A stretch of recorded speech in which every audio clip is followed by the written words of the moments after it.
Hello বন্ধুরা, good morning. সকালে ঘুম থেকে উঠে পড়েছি। সবাইকে জানাই গুড মর্নিং। দেখো মেয়ে ঘুমাচ্ছে। আজকে উঠতে প্রায় দেরি হয়ে গেল। সকাল সকাল উঠে আগে বিছানাটা গুছিয়ে নিয়ে মেয়েকে রেডি করতে হবে স্কুলে যাওয়ার জন্য। আজকে স্কুলে নিয়ে যাব ওকে। আমি নিয়ে যাব না, আজকে ওর কাকার সঙ্গে যাবে। আগে তাড়াতাড়ি বিছানাটা গুছিয়ে নিয়ে তারপরে ওকে ডাকবো। ওকে ডাকলেই উঠে পড়বে, তাই তাড়াতাড়ি কথা না বাড়িয়ে আগে বিছানাটা গুছিয়ে নিই। বিছানাটা গুছানো হয়ে গেছে, এবার মেয়েকে ডাকবো। মেয়ে এক্ষুনি উঠে পড়বে। উঠে পড়ে ব্রাশ ট্রাশ করে নিয়ে গুছিয়ে নিয়ে ওর ব্রাশ করা হয়ে গেছে। এবার ওকে রেডি করিয়ে দেবো স্কুলে যাওয়ার জন্য। জামাটা পরিয়ে দিচ্ছি, দিয়ে স্কার্টটা পরিয়ে দেবো ওকে। আজকে আমার টিফিনটাও করা হয়নি, কারণ আজকে খুব দেরিতে ঘুম থেকে উঠেছি, তাই টিফিনটাও করা হয়নি। আজকে ওর কাকায়ের সঙ্গেই স্কুলে যাবে। তাড়াতাড়ি রেডিটা করিয়ে দিই আগে।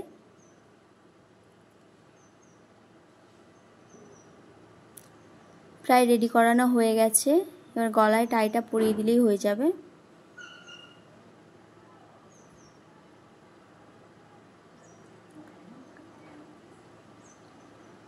হ্যাঁ, মিষ্টি রেডি হয়ে গেছে, একদম রেডি হয়ে গেছে, একদম পুরো গুছিয়ে দিয়েছি ওকে। বই খাতাপত্র সব গুছিয়ে দিয়েছি। দেখো একদম রেডি। মুখে একটু হাসি নেই, গম্ভীর মুখে। এই একটু পরে সবে হাসলো, তাই তাড়াতাড়ি আমি রান্নাটাও বসিয়ে দিলাম। ও স্কুলে চলে গেছে, কথা না বাড়িয়ে তাড়াতাড়ি রান্নাটা করে নিই। আমি এদিকে কড়াইতে তেল গরম করতে দিয়ে দিয়েছি। আজকে করব মাছের ঝোল। মেয়ের শরীরটা খুব একটা ভালো নেই, গ্যাস হয়েছে, সকালবেলা বমিও করেছে, তাই ওই মাছের ঝোলটা আজকে পাতলা করে করব। প্রথমে কড়াইতে তেলটা গরম করে আলুটা ভেজে নেব। আলুটা ভাজা ভাজা হয়ে এলে তারপরে সবজিটা দেব। আলুটা ভাজা হচ্ছে, একটু লাল লাল মতো হয়ে গেলে তারপরেই করব।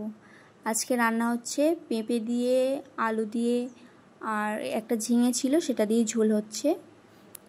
আলুটা ভাজা হোক, এদিকে ভাত বসিয়ে দিয়েছি, প্রায় ফুটে এসেছে। জলটা গরম হয়ে গেছে, একটু পরেই ফুটে যাবে। এবার সবজিটা একে একে দিয়ে নাড়তে হবে। প্রথমে আলুটা একটু ভাজা ভাজা হোক। প্রথমে ঝোলটা করে নেব, নিয়ে তারপরে বাটা মশলা দিয়ে ফোড়ন দেব। ওই জন্য এখন শুধু আর কোনো মশলা দিইনি, এমনি আলুটা ভেজে নিচ্ছি। আলুটা ভাজা ভাজা হয়ে গেলে সবজিটা দিয়ে দেব। একটু নেড়ে চেড়ে নিতে হবে।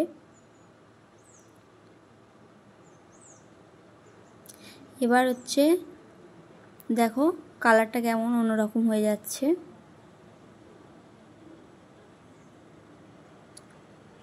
আলুটা ভাজা ভাজা হয়ে এসেছে।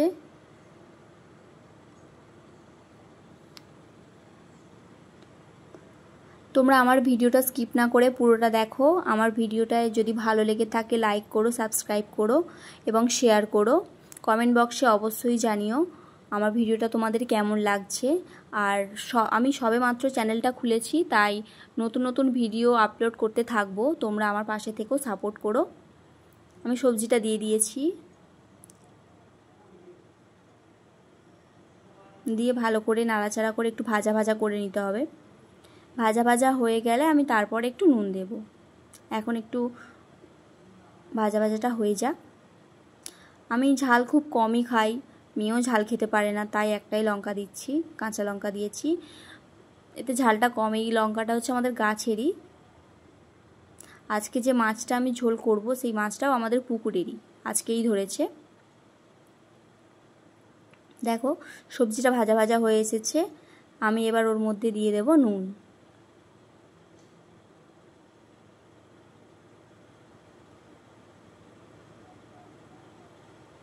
আলুটা একদম ভাজা ভাজা হয়ে এসেছে। ভালো করে নাড়তে নাড়তে দেখো গাগুলো একদম লাল লাল হয়ে এসেছে। এবার আমি এতে নুন দিয়ে দিচ্ছি পরিমাণ মতো। নুনটা দিয়েও খানিকটা নেড়ে চেড়ে নিতে হবে। ভালো করে নেড়ে চেড়ে নিয়ে আমি একটু পরে ওতে দিয়ে দেব হলুদ।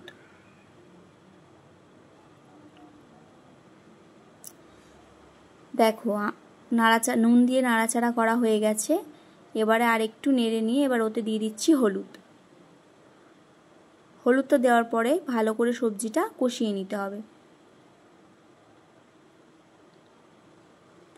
সবজিটা ভালো করে কষিয়ে নেবার পর তারপরে আমি এতে জল দেব। আগে ভালো করে একটু কষিয়ে নিই তারপরে। এখন আমি কোনো মশলা দেব না, মশলাটা আমি লাস্টেই দেব। দেখো ভালো করে কষিয়ে নেওয়া হয়ে গেছে। এবার আমি এতে জল দিয়ে দেব।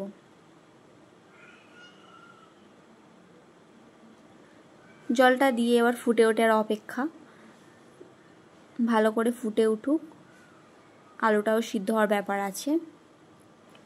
দেখো ভালো করে ফুটে এসেছে, এই যে তরকারিটা হয়ে গেছে। এবার নামিয়ে নেব। নিয়ে আমি কড়াইতে ফের তেল গরম করতে দিয়েছি। দিয়ে এতে এবার আমি এক এক করে মাছগুলো ভেজে নেব। মাছটা আমাদের পুকুরে ধরেছিল আজকে, জ্যান্ত পোনার ঝোল। এবার মাছটা ভালো করে এপিট ওপিট করে ভেজে নিতে হবে। আমি মাছটা আগে থেকেই নুন হলুদ মাখিয়ে রেখেছিলাম। দেখো এদিকে হচ্ছে আমার ভাতটা হয়ে গেছে, আমি ফ্যানটা গড়িয়ে নিয়েছি। এদিকে মাছ ভাজা এক পিঠ হয়ে গেছে। এবার আমি উল্টে দেব মাছটা। এদিকে মাছটা উল্টে দেওয়ার পর দেখো কেমন হয়েছে। এবার মাছটা আমি তুলে নেব। এদিকে দেখো আমার ঝোলটাও হয়ে এসছে। আমি কড়াতে হচ্ছে বাটা মশলা দিয়েছি, দিয়ে ফোড়ন দিয়েছি, দিয়ে এই মাছটা আবার দিয়ে দিচ্ছি ঝোলের ওপর।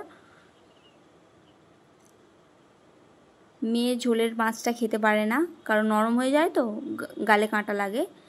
ওই জন্য ওর মাছটা আমি আলাদা করে ভাজা রেখেছি। ঝোলের কালারটা দেখো কেমন এসেছে।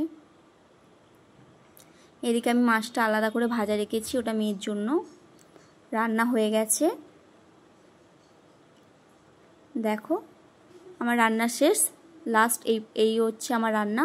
কেমন লেগেছে তোমরা অবশ্যই জানিও। শেয়ার করো, সাবস্ক্রাইব করো এবং আমাকে সাপোর্ট করো।